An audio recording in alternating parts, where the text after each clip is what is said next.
Empire magazine dropped a huge article on Jurassic World Rebirth with new information about the plot and the dinosaurs, as well as new images.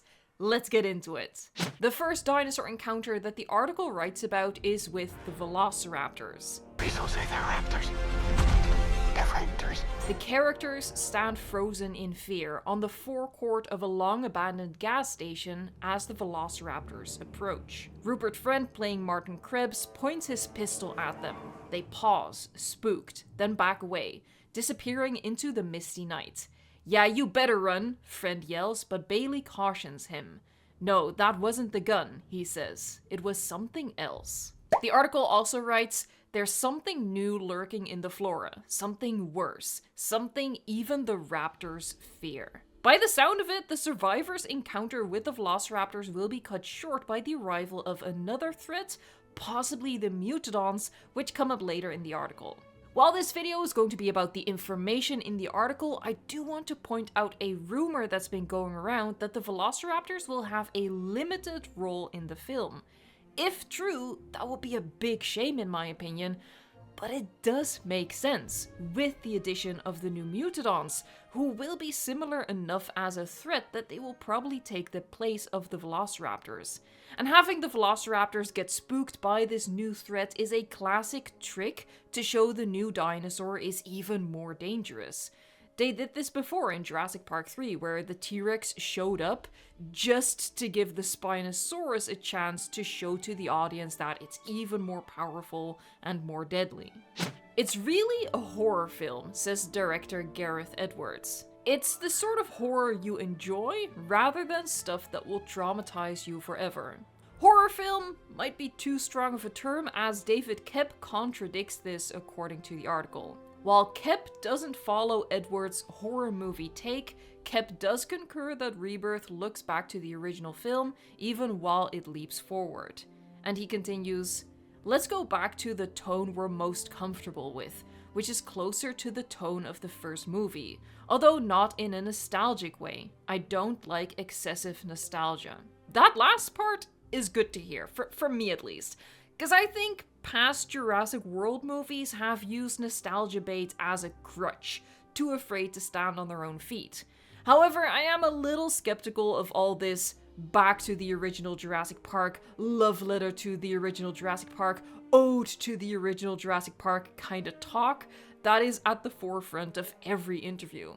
Because while they keep saying that, to me, what we know and what we've seen so far is very Jurassic World coded, not Jurassic Park. And that's not necessarily wrong, that's not my point here, just, I don't know, it just feels very Jurassic World to me as opposed to Jurassic Park, and I feel like if that's the movie they're going for, they should just embrace that. But we'll have to see in theaters how it actually plays out. I do really love the atmosphere in this new image. The mist and the abandoned structures. Oddly enough, seeing stuff like this gets me really curious and really excited about how this scene is gonna play out and how this scene is gonna make me feel, you know? Is it gonna have me at the edge of my seat? Another new shot, which is more exciting, is this new shot of Scarlett Johansson as Zora Bennett hanging off the railing of the boat, and this is almost certainly from right after the Mosasaurus breaches near the boat, violently rocking it and nearly flinging her off. Since paleontologist Henry Loomis is nearby, he will probably help pull her back on board. This article also includes an awesome shot of the Mosasaurus leaping out of the water. At first glance, it just looks like a giant whale breaching, and as a fan of whales, that makes me very happy. Considering the position of the characters, which is slightly different, and there seems to be a bit more distance between the marine creature and the boat, this might be a different breach from the one we see in the trailer, and I'd be perfectly content with the Mosa pulling out this awesome trick more than once. Empire magazine got an early look at the Mosasaurus scene and describes it as bright, brash, splashy, and fun. And of the Mosasaurus, they write, "It exhibits much more character than we've seen previously.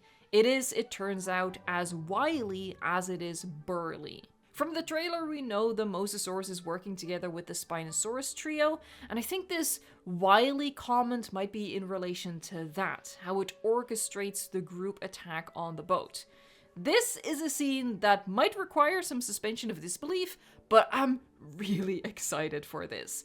Mosasaurus is my favorite addition that the World Trilogy brought to the franchise. So that, in combination with the return of the Spinosaurus, albeit in a different form, sounds epic to me. The article does clarify what we suspected about the Spinosaurus. A teaser for the article this week was worded in a way that implied the return of the Jurassic Park 3 Spinosaurus specifically, but I figured they just meant the species, not the exact classic design. The full article confirms this. Jurassic Park 3's fan favorite boss monster, the Spinosaurus, now has a chunkier tail. It seems the movie spends a lot of time out at sea, meaning we could get more than one encounter with the Mosasaurus or a very drawn out one, as the article writes that roughly a third of the film takes place on the ocean. Even if that's a generous estimate, that's still a lot more screen time than I imagined, and that is good news for me because, like I said, this interaction out at sea is something that really excites me. Before we get into the section of the article that talks about the mutants, there's a dedicated part about the T-Rex river raft sequence. As mentioned in past interviews, Kep and Spielberg were keen to add this scene after cutting it from the original due to not being able to make it work within the budget. I know not everyone is a fan of the new movie drawing from the original novel. I've seen some comments that it's lazy or it's indicative of them being unimaginative and uncreative, but for me it is a huge plus that they're going back to the source material, because the novel has so many incredible scenes and moments that none of the movies have used so far. It's just so wasteful not to use this treasure trove of incredible dinosaur encounters with Michael Crichton's talent for horror vibes. I've referenced several unused novel scenes in my own Jurassic sequel because it's just too good not to use. What's new in the article is their talk of the new T-Rex. Gareth describes the difference between the new T-Rex and Rexy as the difference between actors. They're both T-Rexes, the way different actors are both humans, but they're still unique and bring something new. For Jurassic World Rebirth, the T-Rex underwent a slight redesign of the iconic, near-perfect design of Rexy, and interestingly, Edwards mentions the old film The Valley of Gwangi, a very, very old movie from 1969 with a T-Rex that reflects the perception of dinosaurs at the time. Edwards says, like old Gwangi, the T-Rex from the movie, the result is kind of how, as a kid, I always thought a T-Rex would look. I'm sure happy with it. Does he say, I'm sure happy with it? Did I misquote? Hold on. Did I misquote you, Mr. Edwards? Let me find you. I'm super happy with it. Excuse me. He's super happy with it. I can English. I can read. From the trailer, we've already seen the head of the Rex, which is very similar to the Rex we know and love. So I wonder if it's a change in the posture that will harken back to the old dinosaur designs, because that's, at least from my perspective, the notable thing about dinosaur depictions from that era. I hope that's not the case, the kangaroo posture, but I'm not quite sure what they do mean. Let me know in a comment down below if you have an idea.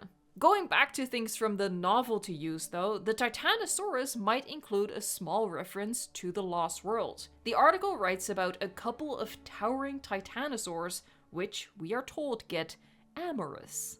One of my moderators, Colt, was quick to make a connection to a scene in the Lost World where two Mamenchisaurus perform a mating ritual, knocking over trees as they do, leaving the only safe space for the characters to hide right underneath the sauropods. Exactly where you want to be as two animals are mating, right underneath them. Empire has been shown the scene of the DRex in the lab, which they describe as being set 17 years in the past. The first trailer led us to believe that the island, having been the research site for the original Jurassic Park, was abandoned in the late 80s, early 90s when, that whole kit and caboodle moved over to Isla Sorna. But over the months since the trailer, we've started to figure out that that can't be the case. And this article confirms that. Rebirth is set a couple of years in the future, 5 years after the events of Dominion, so about 2027, 2028. The DRex lab scene is from 17 years prior, so around 2010-2011. This is when the operations on the island were still active, and according to people who already saw the second trailer at CinemaCon, Zora Bennett was in the lab at this time, and she's the one to lock this person inside the chamber with the mutant. Which is a very interesting bit of history and depth to her character for the film to unveil and explore. Zora having been on the island before and having a connection to the research there definitely piques my curiosity.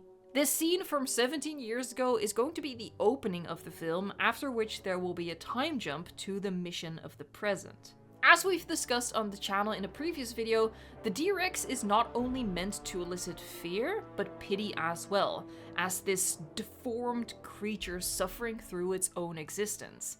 With the last topic of the article being the Mutadons. They are described as feathered fiends, inspired by an encounter David Koepp had with a bat.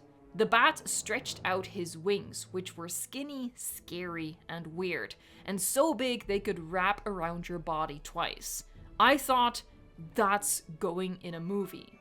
I can't help but note that he says, a movie. And I'm still of the mind that he could have found a different, non-Jurassic movie to include this mutant in, but again, we'll have to wait and see how these feathered fiends are utilized in the film. If they do end up replacing the screen time of the Velociraptors, my little original Jurassic Park loving heart will be sad. Edwards adds to the description of the Mutadons a combination of pterosaurs and a raptor, so they can fly. The article adds to that, now we get why those regular raptors were so alarmed, which again hints that it were the Mutadons specifically scaring off the raptors in the scene we covered at the start of this video. At the very end, I want to point out that the article hints at future sequels, as has been done before. No confirmation yet, but if Rebirth does well at the box office, it seems inevitable. If you want to read the full article, I will link you to Jurassic Outpost's Twitter post in the description box. They were kind enough to share the full article there. I couldn't find it anywhere else, so a huge thanks to them.